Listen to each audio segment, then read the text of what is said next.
আমাদের ছানা হয়েছে, সেই জন্য সবাই মিষ্টি মুখ করেছে, আমরাও করেছি। কিন্তু এখন আমি বড়বাবুকে একটা মিষ্টি খাইয়ে দেবো, আর বড়বাবু আমাকে একটা মিষ্টি খাইয়ে দেবে।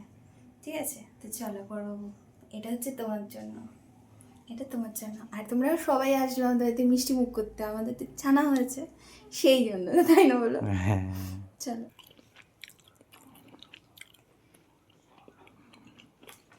ভালো। দারুণ। শীতকালে নলেন গুড়ের মিষ্টি, তাও আবার ছানা হয়েছে বলে খাচ্ছি, তাহলে ভাবো কতটা ভালো লাগবে। খাও।